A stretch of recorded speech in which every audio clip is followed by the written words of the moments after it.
Rapid revision, the president and the vice president. Executive को समझ लेते हैं सबसे पहले। What is this term mean?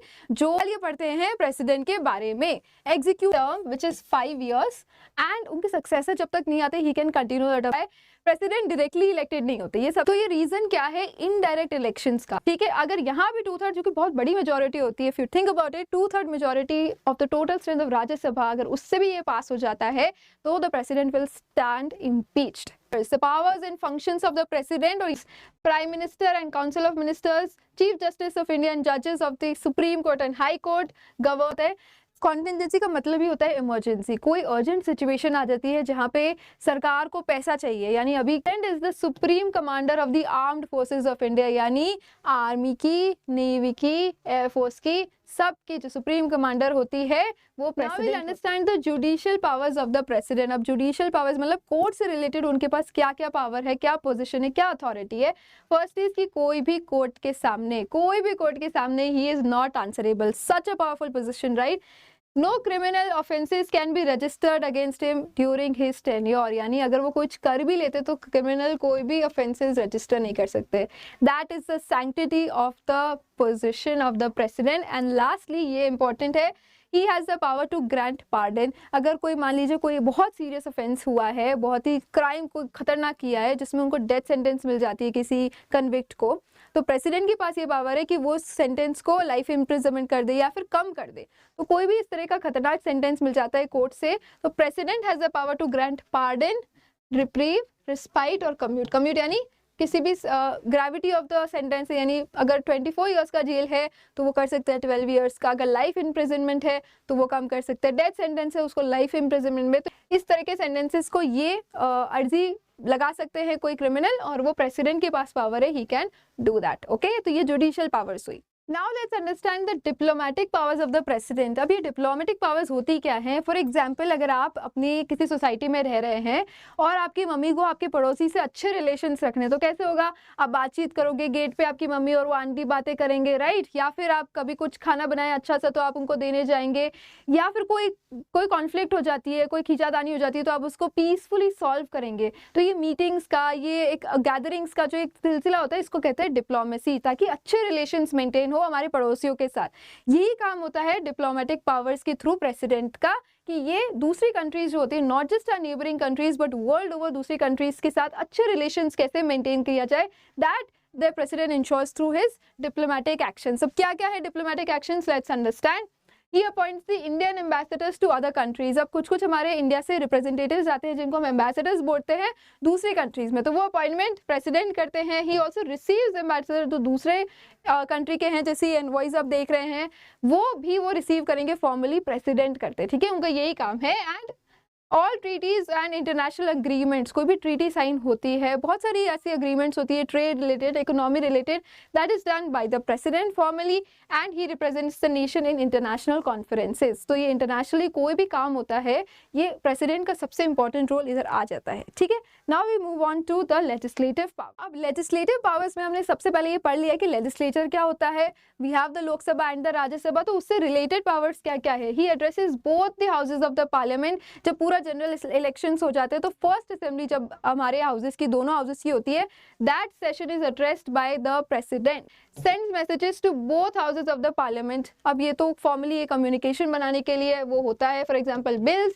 summons and prorogues the houses of the parliament, can dissolve the लोक सभा। अगर नो कॉन्फिडेंस मोशन हमने सीखा है लास्ट लेक्चर में, अगेन अगर वो पास हो जाता है तो डिसोल्यूशन ऑफ द लोक सभा करना है या नहीं, on the recommendation of the prime minister, ये याद रखना है, that can be done by the president. And of course जो राज्यसभा में 12 मेंबर्स होते हैं, they are nominated by the president. ठीक, अब आ जाते हैं बिल रिलेटेड क्या क्या होता है। बिल क्या होता है? कोई भी एक ऐसी चीज जिसका हमें एक्ट बनाना है, जिसका लॉ चाहिए हमें, उसको इंट्रोड्यूस करते हैं either house of the parliament में एज अ बिल।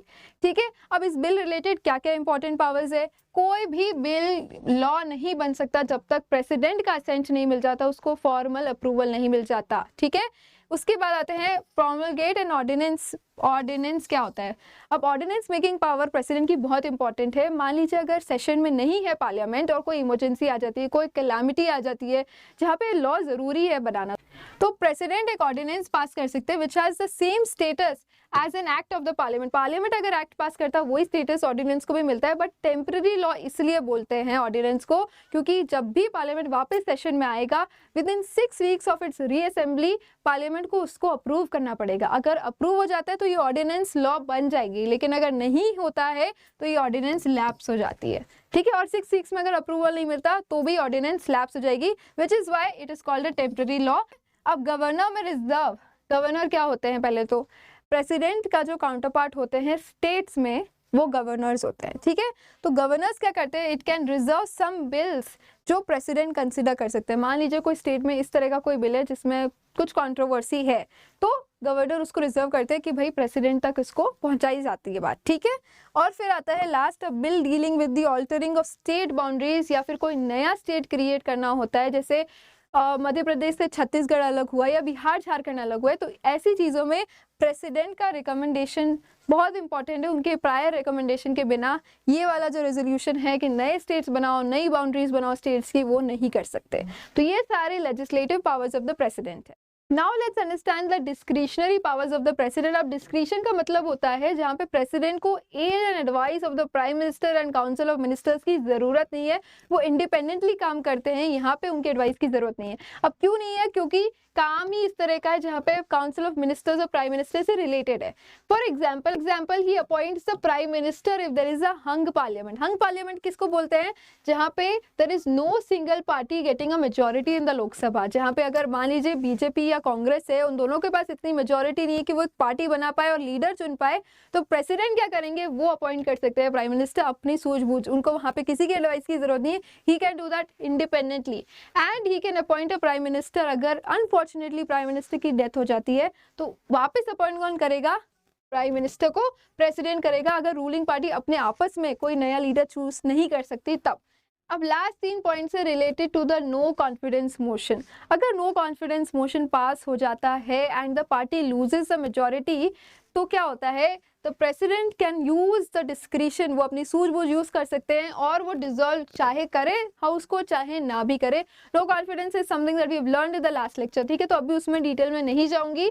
यहाँ पे अगर लूज कर देते हैं तो डिसॉल्व या तो करे या तो ना करे, ये ऑप्शन होता है। प्लस उनको कोई दूसरी पार्टी है, अगर मान लीजिए बीजेपी के against no confidence motion pass हो गया तो वो बोलेंगे यार कांग्रेस आप प्रूव कर सकते हो अपनी मेजोरिटी, और अगर कर सकते हैं तो वो उनकी पार्टी रूल करने लग जाएगी। So that is the whole point. इधर यहाँ पे प्रेसिडेंट के पास पावर आ जाता है and he can also dismiss the council of ministers. अगर नो कॉन्फिडेंस मोशन पास हो गया है और काउंसिल ऑफ मिनिस्टर्स रिजाइन नहीं करते तो ही कैन डिसमिस इट, ठीक है। तो ये सारे इनके डिस्क्रिशनरी पावर्स है, यहाँ पे उनको किसी की एड एंड एडवाइस की जरूरत नहीं है, ये खुद वो करेंगे। अब समझ लेते हैं emergency powers of the president. अब इमरजेंसी मतलब कि कोई सडन सिचुएशन आ गई, ठीक है। 3 टाइप की इमरजेंसीज है। नेशनल इमरजेंसी क्या होती है, नेशनल इमरजेंसी इज अगर कोई वॉर, कोई एक्सटर्नल एग्रेशन, मान लीजिए पाकिस्तान ने हम पे हमला कर दिया तो नेशनल इमरजेंसी बन जाती है वो, और इस टाइम पे उनके पास पावर है टू एक्ट अपॉन इट, ठीक है। Next is breakdown of the constitutional machinery. Usually कुछ जैसे ऐसे स्टेट्स होते हैं जहाँ पे बार बार कुछ खींचातानी होती रहती है, कोई सिविल एग्रेशन हो जाता है, कोई प्रोटेस्ट आ जाते हैं, तो वहाँ पे breakdown of the constitutional machinery को अनाउंस करके यहाँ पे इस तरह की इमरजेंसी अनाउंस होती है and the president can take over the administration of that particular state. Next is financial emergency. A financial emergency is when the financial stability, यानी इंडिया की जो financial stability है यही threaten हो जाती है अगर हम लोग अपना क्रेडिट लूज कर देते हैं, अगर इंडियन रुपी बहुत डेप्रिशिएट होने लगता है, इस तरह की जो financial grave situations आ जाती है तो वहाँ पे भी president will take over the charge. Now let's understand about the vice president of India. Again vice president currently हमारे कंट्री के कौन है, that you will mention in the comments, all right. अब there will be a vice president in the country, ये constitution में लिखा गया in article 63। Again you have to remember this article 63, ये रिकॉल में पूछ सकते हैं, ठीक है। अब आते हैं इनके टर्म ऑफ ऑफिस और कुछ इंपॉर्टेंट पॉइंट्स क्या क्या है। इनका टेन्योर है 5 इयर्स का, जस्ट लाइक द प्रेसिडेंट। इनकी ओथ एडमिनिस्टर करी जाती है वाया द प्रेसिडेंट। प्रेसिडेंट की ओथ कौन एडमिनिस्टर करता है, चीफ जस्टिस ऑफ इंडिया, ठीक है। He can also resign, अगर उनको टेन्योर से पहले रिजाइन करना है, he can do that by writing to the president and it is communicated to the speaker of the लोक सभा। अब उनका इम्पीचमेंट भी हो सकता है। अगेन वाइस प्रेसिडेंट का इम्पीचमेंट कैसे होता है, same rules, violation of the constitution of India. Again it has to be a grave serious error, violation हो जाता है तब उनका इम्पीचमेंट भी हो सकता है and he can continue in his office till the successor arrives. ठीक है, just like the president. अब देख लेते हैं the powers and functions of the vice president. ये काफी छोटा सा टॉपिक है, इसको खत्म कर लेते हैं और चैप्टर खत्म हो जाएगा। ठीक है, इसमें सबसे इंपॉर्टेंट है he is the ex officio chairman of the Rajya Sabha. अब एक्स ऑफिशियो का मतलब क्या होता है, यानी आपका एक पोजीशन है वाइस प्रेसिडेंट, अब उस पोजीशन के थ्रू ही आप राज्यसभा के चेयरमैन भी बन जाते हैं। तो ये एक्स ऑफिशियो का मतलब है। ठीक है, अलग से पोजीशन नहीं मिली है, just because you holding that office you are also holding this, so that is the meaning of ex officio.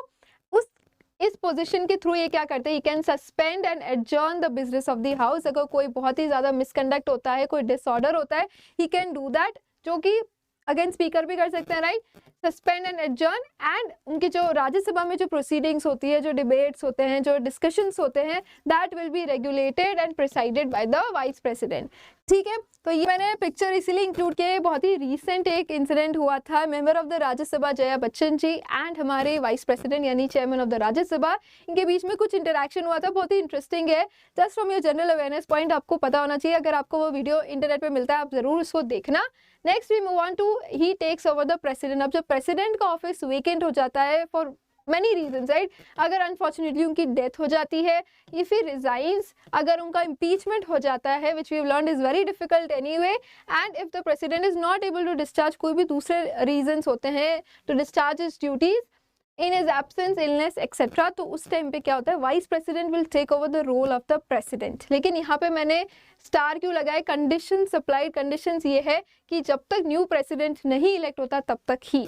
ये इसलिए इंपॉर्टेंट है जानना क्योंकि यूएस में जब तक प्रेसिडेंट का टर्म चलता है, वाइस प्रेसिडेंट जो रिमाइंडर ऑफ द टर्म है वो टेक ओवर ले सकते हैं। लेकिन इंडिया में ऐसा नहीं होता, जब तक न्यू प्रेसिडेंट इलेक्ट नहीं होता तब तक ही वो ये काम करेंगे। ठीक है, यही उनके रूल्स एंड पावर्स है, इसको हमने अच्छे से समझ लिया।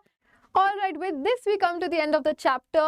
I'll see you in my next video. Till then, keep learning, be kind. Thank you.